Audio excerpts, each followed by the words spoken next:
Hey guys! Hey guys, hello. For those of you who don't know me, my name is Kabelo Sono. So welcome back to my channel. Welcome back to Gabi's World. We are doing a little bit something different today. We've been on YouTube for just over 2 months and we've just hit 500 subbies. Bow, bow, bow, bow. Cheers to that. Very excited about having reached 500 subbies. If you know YouTube, you know it opens you up to community posts, to really starting that community. So very excited. For those of you who are seeing my face for the first time, please do consider subscribing. This channel is all about our travel adventures, random lifestyle moments, realistic mommyhood moments, and basically everything you need to know around lifestyle. As you can see, we are a growing family, so we'd really appreciate it if you subscribed. If you're an aspiring traveler, you know you want to live your life in a certain way, or just around personal development and personal improvement, this is the channel for you. So with that said, guys, just around the get to know me, I did share questions on Instagram, TikTok, as well as on my community posts here on YouTube, and I did ask that anybody ask me any questions related to travel as well as lifestyle covers fashion, beauty, personal finance, personal development, career. So basically, I'm very open in terms of this channel. Most of the content that you will see currently is on travel, but I'm very keen to explore, other niches as well as topics for this channel. So very excited to be doing this get to know me. I will be covering topics such as my career, personal and fun, motherhood and relationships. I did say career and work, so I'm going to basically be mixing it up. I've put the different questions that I've received into different categories just to make it easier. But yes, looking forward to it. Once again, if you're not yet subscribed, please consider subscribing to our growing family. We're very excited to have you here, and we know you're going to enjoy your stay. So with that said, let us get right into it.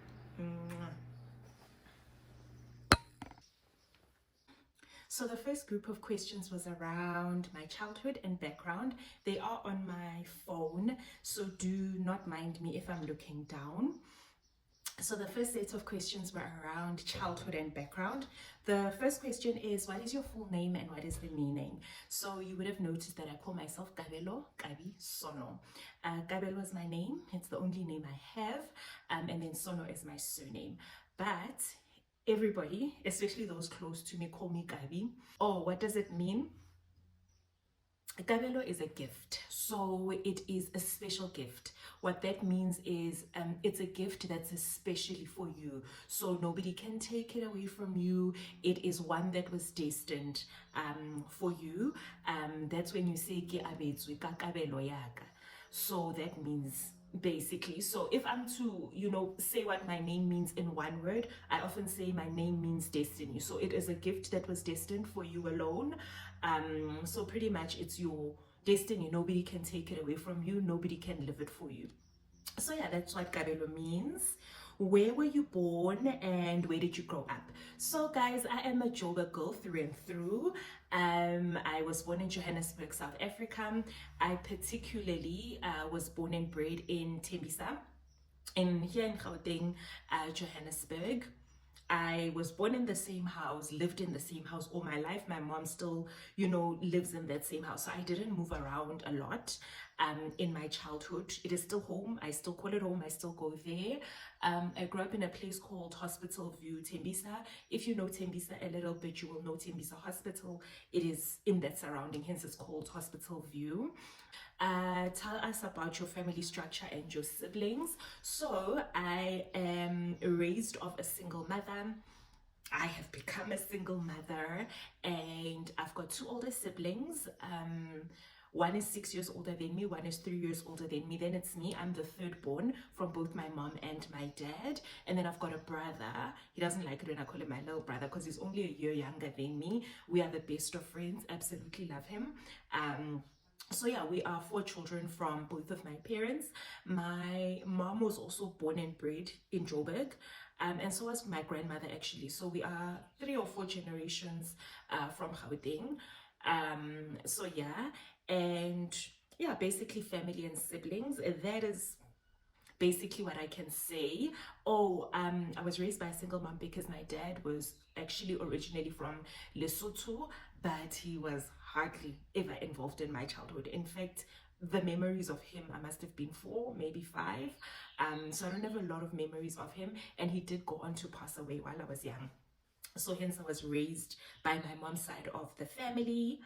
And my dad, like I said, was from Lesotho, so ke Mosotho, and then my mom Imtsonga, Imchangani, as some of you say. So I'm half Sotho, half Tsonga. But as you can imagine, because I was raised by my mom's side of my family, I identify mostly with the Tsonga cultures, traditions, and everything else. What is one childhood memory that still makes you smile? And this question is actually from Instagram. It's coming from Mosa, who's also a very supportive Sabi, both here on YouTube. So I just had to shout her out. My childhood memory that still makes me smile. So I grew up such that my mom was a nurse. So she was one of the few nurses who, back then in South Africa, nurses were not getting paid a lot of money. So they had to find other ways. Imagine being educated and you're still getting paid peanuts and struggling to take care of your family. She was actually the first Black woman who went to go work in Saudi Arabia. So they used to go work as nurses in other countries. My mom is a midwife, theater nurse. She's got all the buzz. She can do it all, but she loved theater technique. So during this time, we stayed with my grandmother, who was still alive at the time, and she was quite old. But then when it was school holidays, we would go to my grandmother's actual house, right? I remember being there with all my cousins, so all my mangwane, all my uncles, all of us would go to my grandmother's house. And I think one of the memories and why it's so close to my heart is life was so simple back then. I remember there would be boys and there would be girls. If I remember correctly, the boys used to like lay a sheet and they would sleep in the kitchen. It was a 4-roomed house, not 4-bedroom, 4-roomed. Like it just had kitchen, lounge, 1 bed or 2 bedrooms, I think, and the toilet was outside. So the boys would sleep in the kitchen and then the girls would sleep in the lounge. All of us, be it 10 of us, 8 of us, 20 of us, it didn't matter. Breakfast was simple, lunch was simple, dinner was simple, and those were such beautiful memories. Oh, this was also in Tembisa, so it was another section in Tembisa. And I remember the best, you know, childhood moments for me. My friends would come back from school, especially my white friends, and they'd be like, show and tell, what did you do for school holidays? And they'd be like, we went to Mshlanga, we went to Cape Town. We were like, what? We went to our grandmother's house, and that's basically how we grew up. And this particular memory makes me smile because there was a time when, so my mom didn't always tell us when she was coming home from leave. She used to come home sometimes every 3 months, sometimes every 6 months. She worked there for about 10 years, if not more. So one of the memories was, you know, we were at my grandmother's house, and yeah, we were at my grandmother's house. My mom didn't say she was coming back. And I remember my aunt came to fetch us, aunt in English, Mansongo Wamina came to fetch me, came to fetch us. And it was a bit abrupt. She was like, pack your bags, you're going home. And it was weird because it was like 6, 7 p.m. and no one had told us anything. Now that I'm a mom, I understand you don't tell those kids anything because they will be asking. They will not sleep. You will not sleep. So we drove home, which was about a 10-minute drive, if not less. We drove home, and as we opened the gate, we already knew because there were basic signs of my mom being home. There would be a plastic from cargo, or there would be the wrapping from her luggage bags, or there would be funny yogurts or funny snacks from another country that you just saw. If they weren't from Cairo, Egypt, which is where she used to do her stopover, they were directly from Saudi Arabia. I don't remember what it was. Was it the smell of her? The moment we walked into the gate, the tears in my eyes because I knew Mama's home.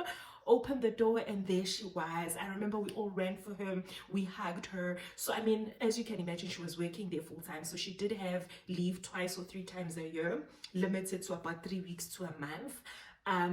So it was limited, you know, and I just remember those memories really warming my heart, making me smile. During this time, my mom would order cargo, so she used to buy us clothes, toys, everything while she was that side. And because when she's coming back, it would be too heavy on the luggage, she would send it via cargo intentionally. So while she's still there on her leave, it would arrive. I remember, the cargo boxes would arrive. It would be big boxes, and we would rip those things, and she would have our names on it. This is Amos, this is Nikki. So even our cousins would get toys, clothes. Oh, those were the most beautiful memories. And I think it's a memory that still makes me smile, to know that being a single parent, you have to make a lot of sacrifices. My mom made a sacrifice for us so that we could go to good schools beyond what was happening here in South Africa. She afforded us, such good opportunities with the schools she took us to. So it's still a memory that makes me smile, because I know it was a difficult sacrifice for my mom, but she had to do what she had to do, and I appreciate it so much. I would not be where I am if I didn't go to the schools that I went to, if I didn't get the opportunities, make the connections that I made. So it's a memory that still makes me smile. And then, what were your childhood achievements, and what schools did you go to? So, in a nursery school, I went to a Catholic nursery school. It was called Mary Immaculate. It's in the Lyndhurst Greenstone area. Loved it. Then from there, I went to go join my sisters at, it was actually a Jewish school now, within the Jewish areas of like Sandringham, Glen Hazel, also not far from Greenstone within Johannesburg. I went to a school called Fair Sand Primary School, very good school. And then for high school, I went to a school still within, it was also still predominantly a Jewish school within that area. It was called Sandringham High School. I call it a Jewish school because that's predominantly what it was, but there was very clear division. There was Christians, there was, Jewish people, and they did accommodate, like have praying classes or Bible study while they did the Jewish study. So those were the schools I went to, both very, very good schools at the time. University, I went to the University of Johannesburg. I think I saw another question on my degree, so I'll get into that later. Went into the University of Johannesburg. I later went on to do my honors at a University of South Africa, or more commonly known as UNISA. And then for my masters, I went back to UJ.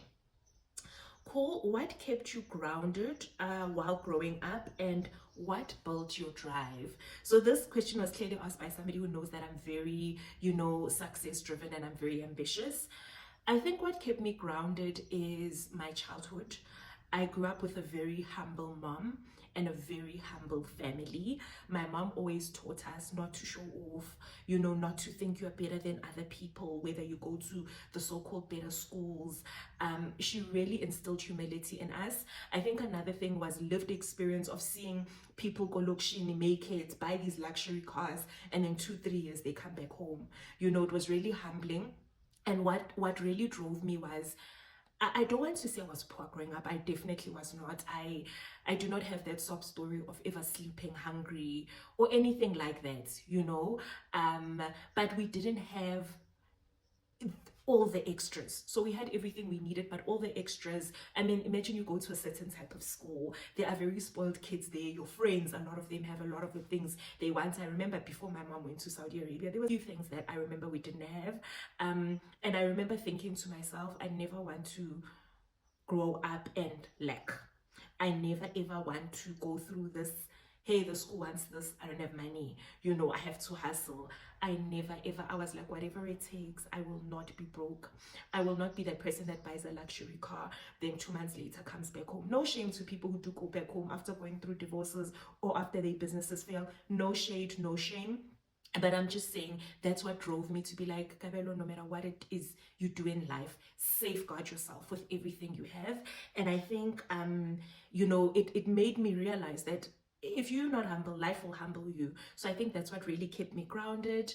And I think it's also what helped me really, really build my drive. Guys, I started working when I was 16. I used to be a promotional model. I used to be a promoter. I would do everything from alcohol, energizer, batteries. I was part of 2 or 3 promotion companies. I was hustling. And in my 3rd year, I went to go work at a call center in the evenings after class. I was hustling because I really just wanted to make a successful and a wealthy life for myself. And the only way I knew how was through getting educated and hustling. The next topic is, I've kind of touched on it now, education and career. What did you study and why? First year, I studied BA Corporate Communications. Funny story, I had actually applied for BCom account. Oh, my achievements in school, I did very well in school. I was an academic. I wasn't necessarily really good at any sports. My strength was academics. I passed my matric with, back then, what we called merit, 4 distinctions and 2 B's. So I got distinctions for English first language, Afrikaans second language, mathematics. I got like 90 something percent, and then business economics. All 4 of those I got distinctions, and then I got a B for accounting and a B for biology, and I hated biology. It was the one subject I don't want to say I struggled, but I hated it. I had to push myself.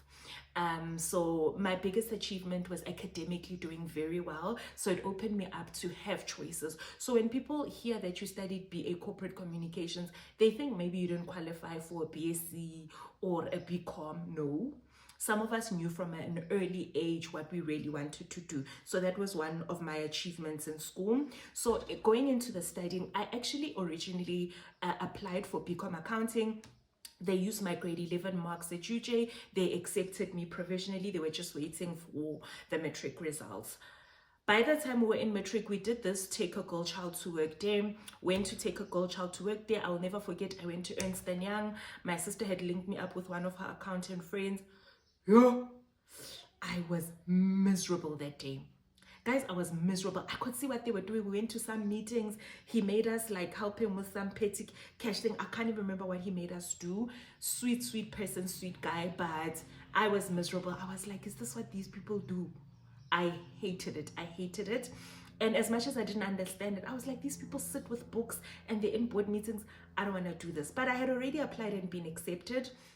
I didn't say anything to my mom. Waited for my matric results. After my matric results came out, it was time to register. UJ sent me a letter to say, yes, you have still been accepted. These are the registration dates, because now they've got the dates. Went there. First day of orientation, I registered for BCom accounting. That night, I went home and I told my mom, I said, you know what? I want to change. And my mom said, what do you want to change to? And I was like, I want to do communications. My mom was like, what? And I said PR and communications. Luckily, I said PR because one of her friend's daughters was already in PR when it started out, and she was doing well. You know how it is, go Lokshin. You're doing well if you're driving a good car, a nice car. I think she had her own house, go Kempton Park somewhere, and she was driving a Mercedes Benz or BMW, one of those. And her mom was like, oh, okay. And my mom put me in touch with her.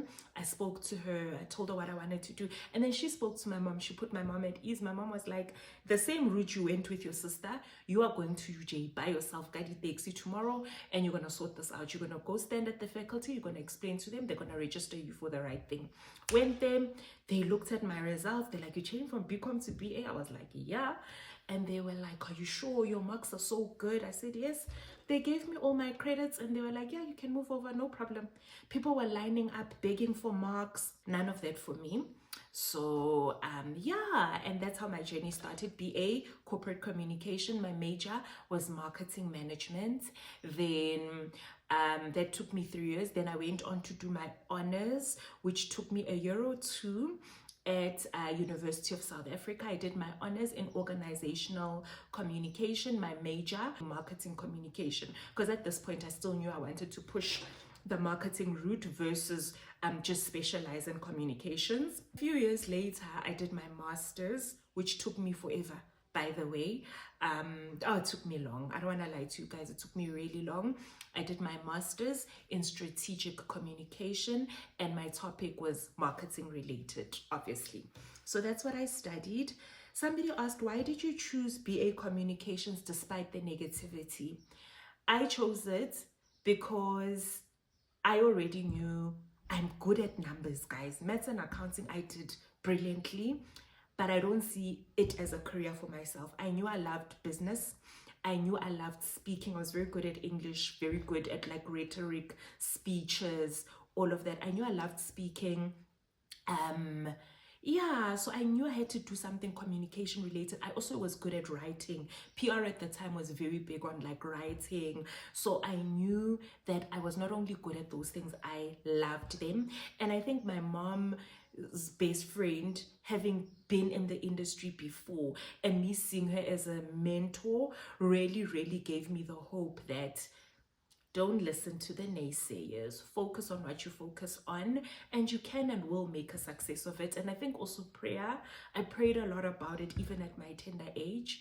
I think that was definitely what gave me the conviction to continue with the course that was useless according to some people. Okay, I mentioned what my majors were. Somebody is asking about my master's journey, the motivation and perseverance.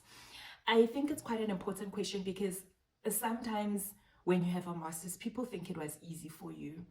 I'm going to show clips of probably second, third year. I was doing my master's and what I wrote when I was seeing people year in, year out graduating and I was not. I realized when I finally got my master's that I wasn't as serious and sacrificial as the course needed me to be, right? And by the time I passed, be it 5 years, 6 years later, I don't even remember, I passed with distinction, you know. And there was a point where I was struggling to even, you know, get my topic right, get it approved, you know, just with that minimum like 60%. And there were years within the time frame, must have been 6 years, I don't know. 1 year I'd register, in the middle I give up. Next year I don't register. The third year I register, I think I'm serious. My supervisor passes away. When she's gone, I just let it be. Like, so many things happened, but there was a point where I was like, Abelo. And my partner also was telling me, he's like, he was actually doing his MBA. And he was like, Wena, masters, what's going on?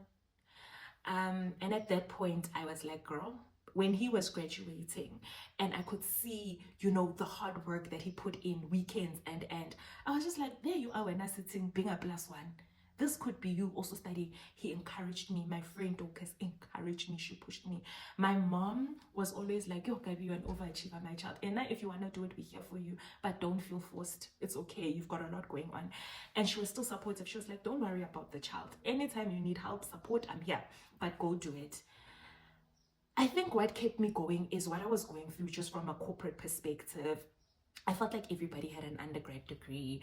A lot of people had an honors degree, and I felt like there was nothing that was really setting me apart. And in my mind, I thought it would be the turning point in my work career. I thought when I get my master's degree, I'll be like, here, go HR, and I will get more money, I'll get more recognition, potentially. Oh, please. Oh, please. It didn't happen as I thought it would, but masters opened up my mind financially, emotionally. It tested me spiritually. It tested me so much. And I think writing my dissertation, focusing on my topic, made me realize that I'm actually a thought leader.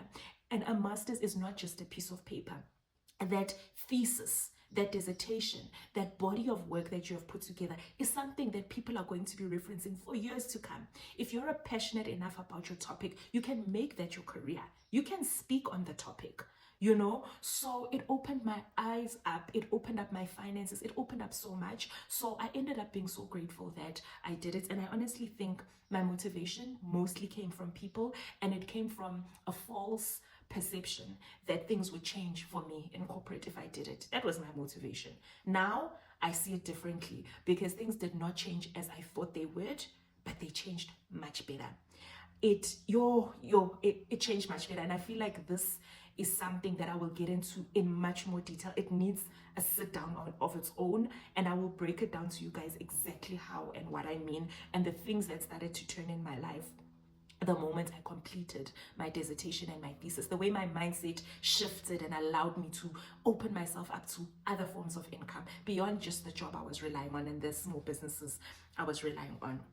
So the next and last question on this category is, what do you do for a living now? And I think this person has seen that I travel a lot. How do you plan your leave days? So I am currently a director in the marketing team. So I'm a creative strategy director. So I do creative and communication strategy for my team. I'm not going to mention here on this vlog which company I work for, but if you check my Instagram and probably Google enough and my LinkedIn, I'm not opposed to sharing where I work, but I work for the biggest brand in the world. I'm not gonna mention what category because you guys will obviously know. And yeah, I'm basically in marketing. How do you plan your leave days? So I actually planned my leave days in advance, in that now when you see me taking leave, I'm not taking this year's leave days. There was a year where I took zero leave, meaning I built up my 20 something leave days. Then the following year, I started going away every April and every August. Every time I go away, April, August, I take 10 days each.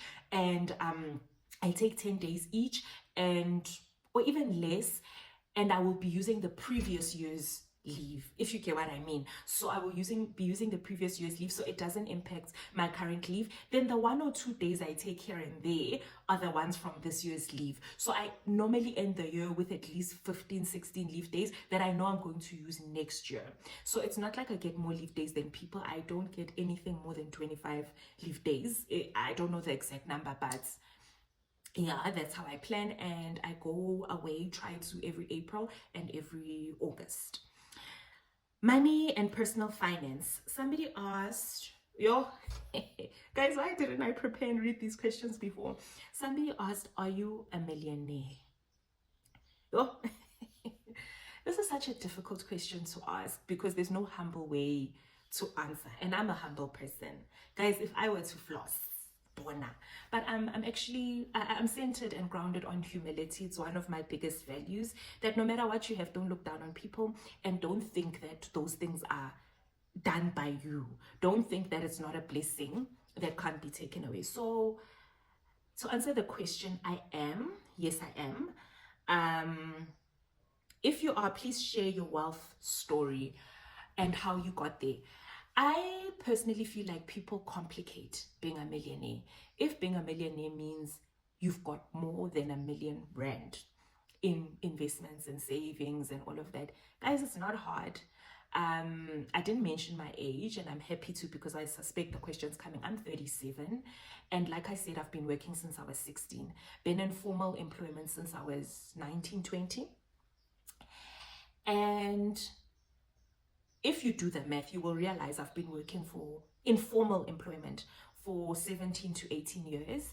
And it's not that hard. Like, I feel like people overcomplicate it, and I know our circumstances are different. And I'm not going to speak for the next person, I'm going to speak for myself.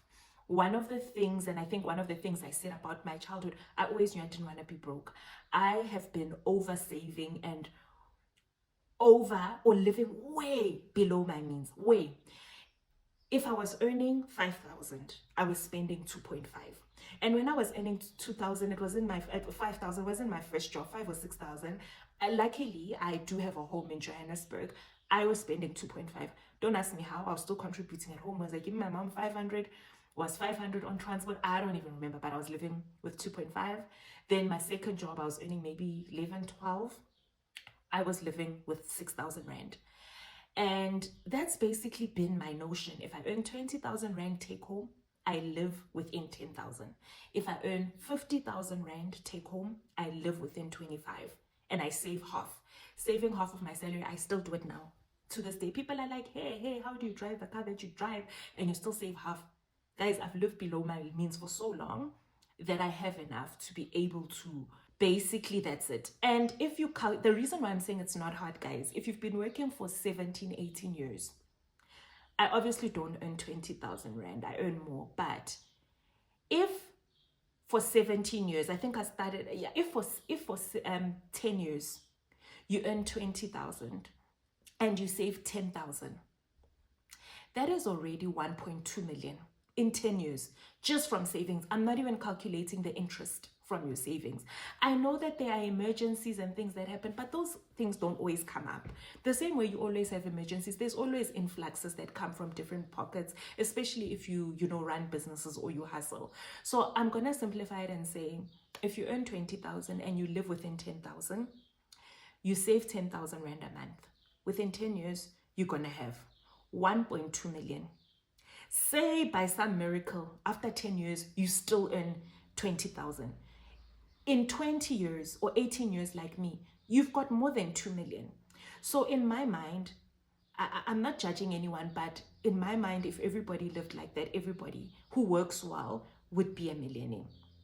So I haven't found it difficult to reach where I am. And there's been businesses, side hustles that I've been saving the money. If there's one thing you must know about me, I've always got a business. And my businesses have made me pockets of money here and there. In the past, I would resign from jobs, cash out my provident fund, invested where I want to invest it versus leaving it in the vested fund. So I've got enough money. So yeah, and there's no miracle pill that I took. It was saving half my salary, no matter what my salary was. When my salary was 50,000, I was then saving 25 and living within 25. But people struggle to live within their means, and I'm gonna be fair to also single moms.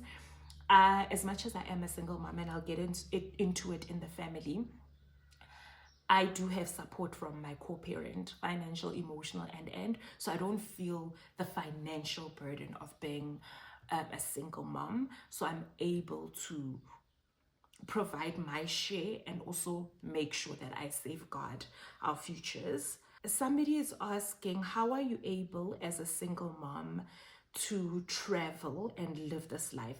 I think I kind of answered it in the second question. Like, I lived below my means for at least up until I was 35, 34. When I was 34, 35, I looked at all my savings, investments, and I was like, girl, you've done well.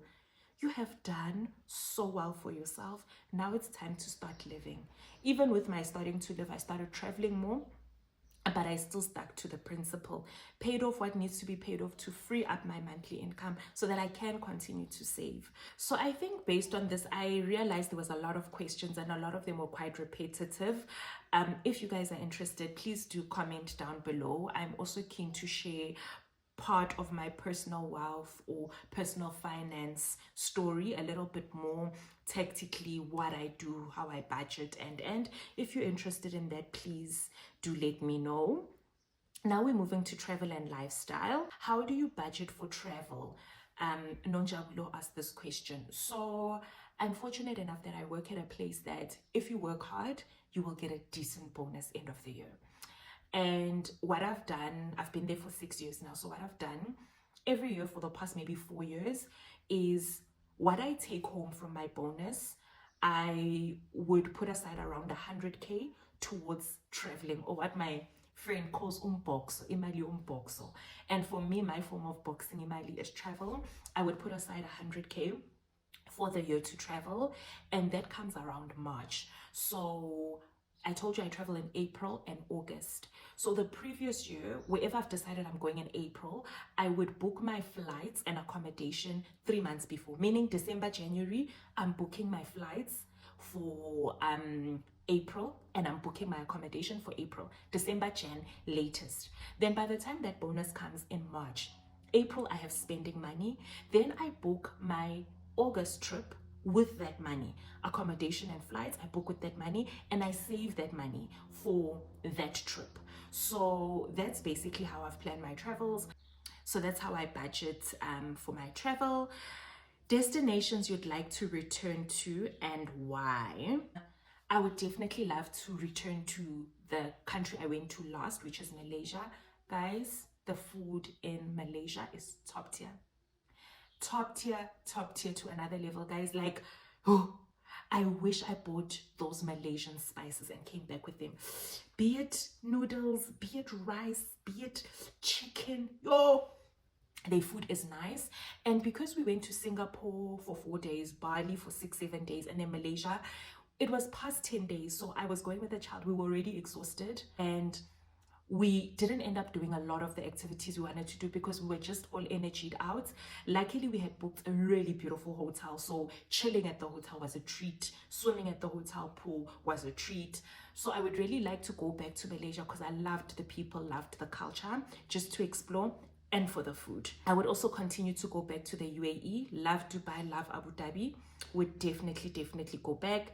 And there's some other places I would go back to. London, Paris for shopping, definitely. But I think I would prioritize Malaysia and potentially Bali. How do you pick your next destination? This is a question from Annelisa. I've got a long list of countries that are on my bucket list, and I basically write them all down. And then before December, I start to budget like realistically what's affordable.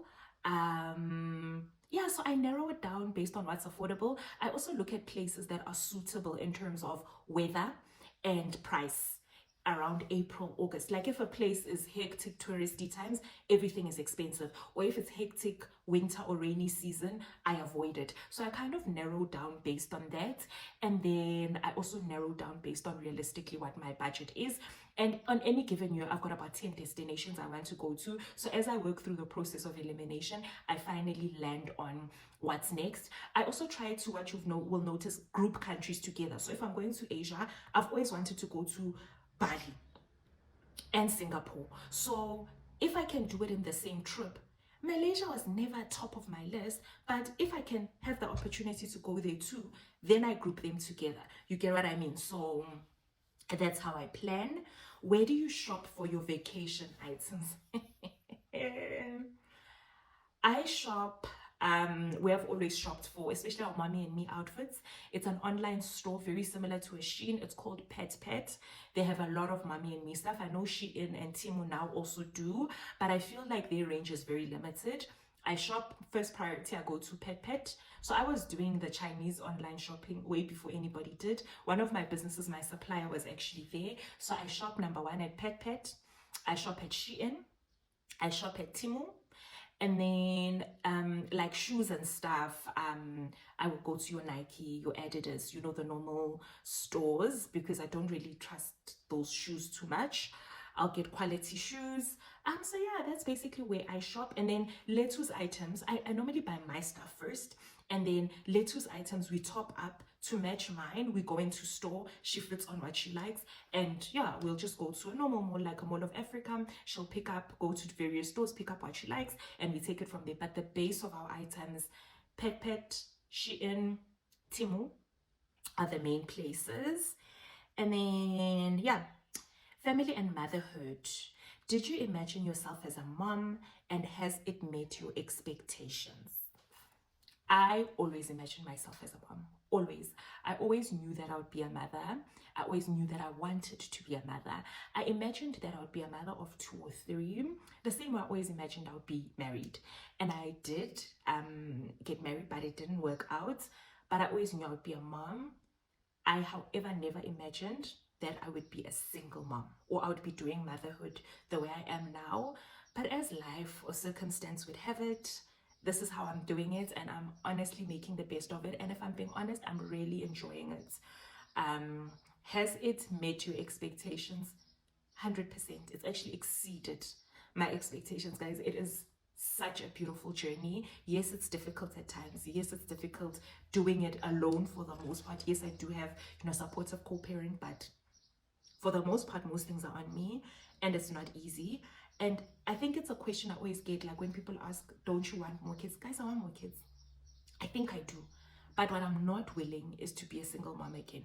But you do it so beautifully. You do it so gracefully. I know, but it's not nice. It's not nice. I don't know how to explain it. We make it look good because it can get good, and it can be good when you're at peace, but it is not nice. It is not something I would consciously choose to be a single parent. No. How has motherhood impacted your life? I think it brought me down, made me even more humble. It taught me that not everything is in your control.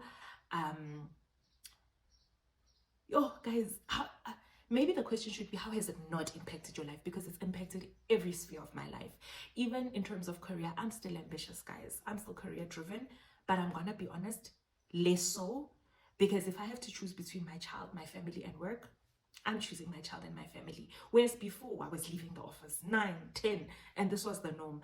Now, I draw the line somewhere. Do you plan on having more children, and does Leto ask for a sibling? I think I already mentioned it. If I can find myself in a marriage again, which I don't think I want to find myself in, if I'm being honest. And I'm saying I don't think because I know never to say never, because only God knows. If I land up in that situation, I might consider it. And in that case, I would go for two and not one, because currently I'm raising an only child and she's very much an only child. If I go again, I don't want to raise another only child. It'd rather be twins or it be two, got like short, close to each other so that I can raise them together. But if I don't have like a stable husband co-parenting together thing, I'm okay being one and done. I am okay, guys, being one and done. Perfectly fine. I'm okay. No. Does she ask for a sibling? No. No. I think I've created such a life for us that it's her and I against the world. When she was young, people used to say she's gonna ask for a sibling, she's gonna ask for one. She never asked. Up until she was 7, 8, things were starting to look some type of way in, my relationship. And I thought, I could go again. And I started having conversations with her to say, how would you feel if you had a sibling? Yo, tears in her eyes. She's like, no, I don't want one. And I'm like, what? She's like, no, mommy, I don't want one. And I was like, what do you do if I told you you're having a little brother or sister? She'd be like, am I? Like, she would want to cry. And yeah, she doesn't want. And when I ask her, she's like, no, I just like it being just you and I. She loves the her and I relationship and dynamic. And I think she probably fears that things would be different if there was someone else, and maybe they would. But she ain't interested, guys. I would probably decide on it before she did. She's not interested. Leads to the last question. Are you married or in a relationship? So I was married to my daughter's dad. Not anymore. But we have a really beautiful co-parenting relationship. As much as I call myself a single mom, because I am in my household, he is a co-parent and he comes to the party, does his parts financially, emotionally. She's at an age where she has her own phone, they have their own relationship, they see each other when they discuss, and he'll come back and tell me this is the plan. We are good. We have a really, really civil relationship. I care about him. I want him to do well in life. I don't want my daughter to have a useless dad for a person. As much as I'm building up my success, I don't want him to be useless. So I want only the best for him in life. But yeah, we've got a very good relationship. Relationship status. I am basically divorced and dating. Happily so.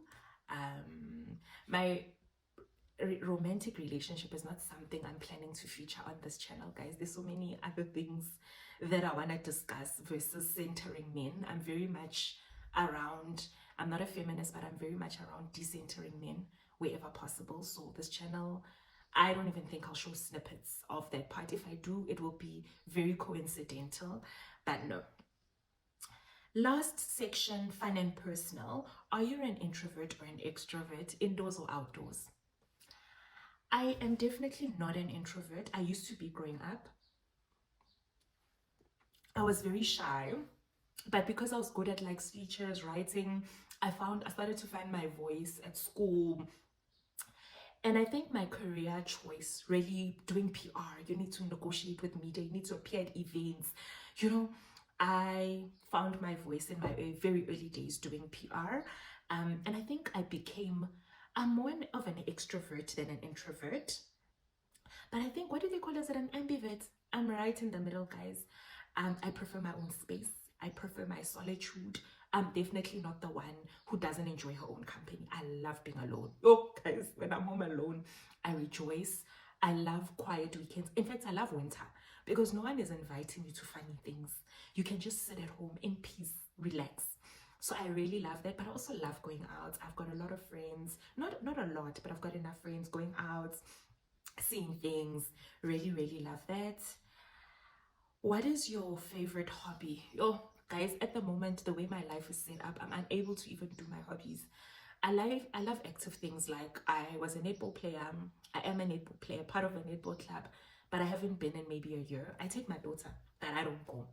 Part of a running club, I haven't been in maybe 2 years, if not 3. So I really want to go back to, in this next phase of my life, going back and doing the hobbies that I love. I also just love being in beautiful spaces with beautiful views, be it golf courses, be it places with beautiful sunsets, balconies, just having sundowners, winding down. We don't have to play a game. I don't even have to be with people. I can be alone, just drinking my bubbles and just thinking about life. Whether I'm alone or with friends, I really enjoy that. What other hobbies do I have? Oh, guys, does being a mom count? I like doing little things. So yeah. Who is your favorite YouTuber? Wow, this is a good one because these are the people who actually inspired me to start sharing on YouTube. Number one, because I watch her religiously. She is so consistent. She posts so often. So hence she would be top of mind. Is Millennial Mom. Love her. Love her. She's authentic. When I was first introduced to her, I was like, yo, I would cringe at the things she would say. But I would be like, she's so right.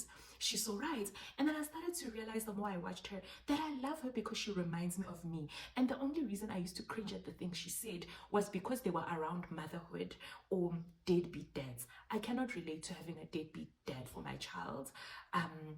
But what I love about her is she reminds me of me because she's authentic. There are other topics, be it career, be it money, people do not want to talk about. They tiptoe around it. I'm the girl who will talk about it openly so. Unapologetically so. So I may have cringed because what she was talking about is not things that people openly and authentically talk about, but I'm her, she is me. I may not be going through the deadbeat situation, but I'm going through my own struggles. And with my struggles, be it at work, listen, I will talk.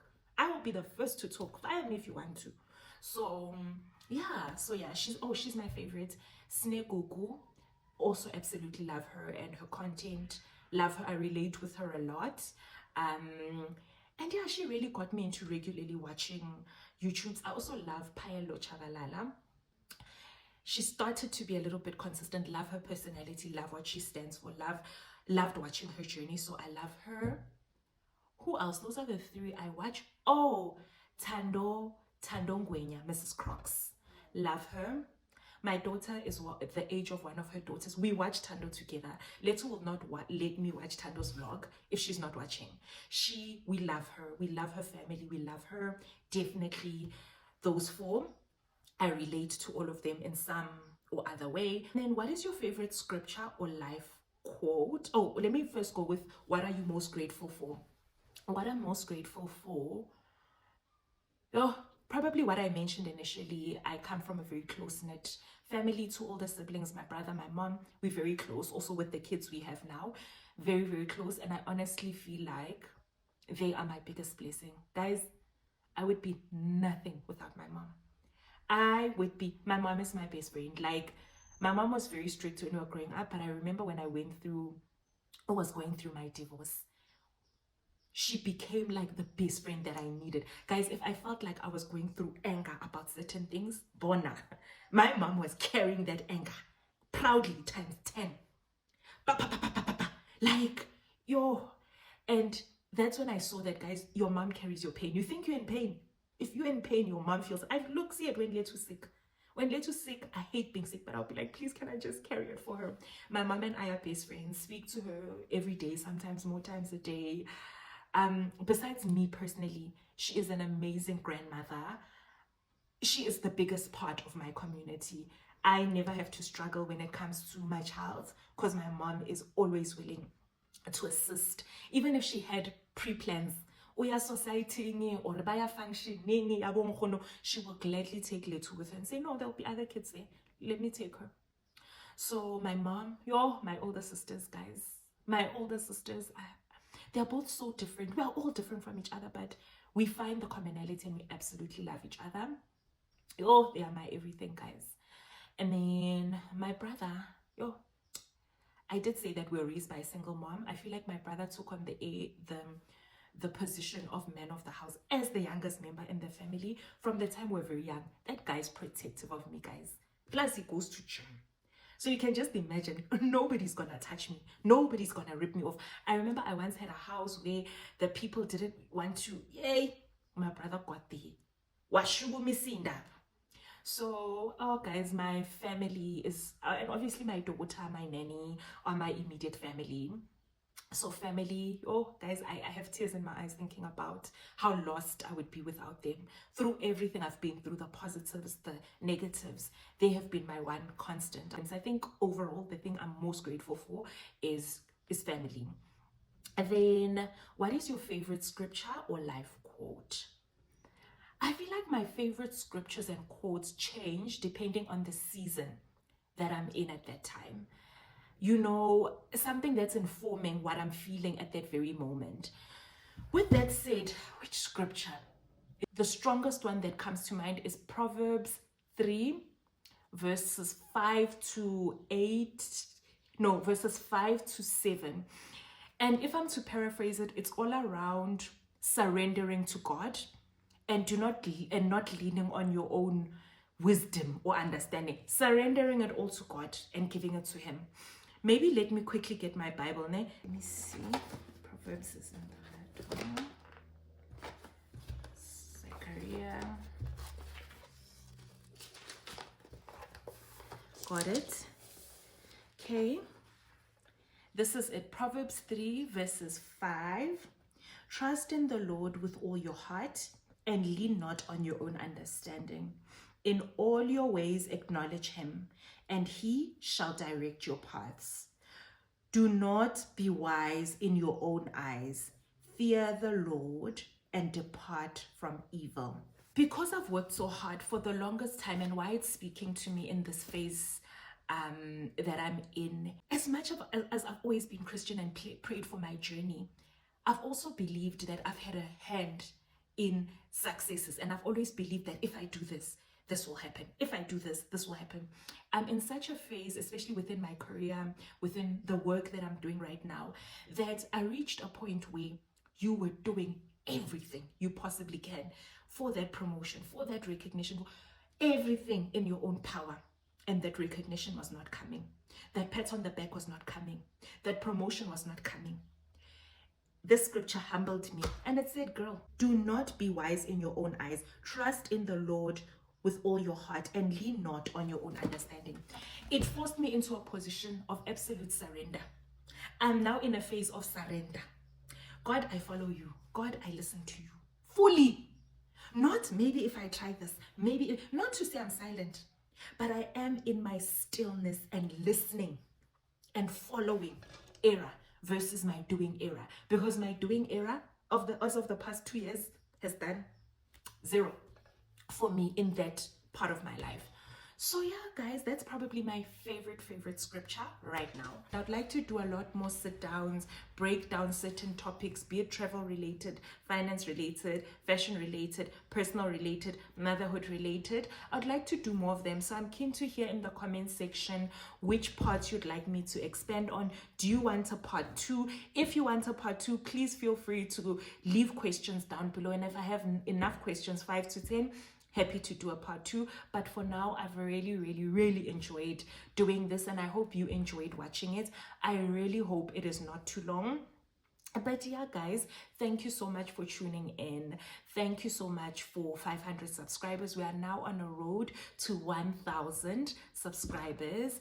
Anxiously anticipating it, anxiously waiting on God to do it for me and deliver it for me. But thank you so much. For those who are not yet subscribed, loved what I had to say, love what we're about, please feel free to watch some of my other episodes just to see, our vibe. And please don't forget to subscribe. If you enjoyed this video, don't forget to like. If you've got additional questions, would like a part 2, would like to highlight or comment, please do comment down below. And if you think this would be useful for somebody else, please do feel free to share it. Thank you so much, guys. It has been so real. Really enjoyed this. Love you lots. See you very soon. Hope you enjoy it. Bye.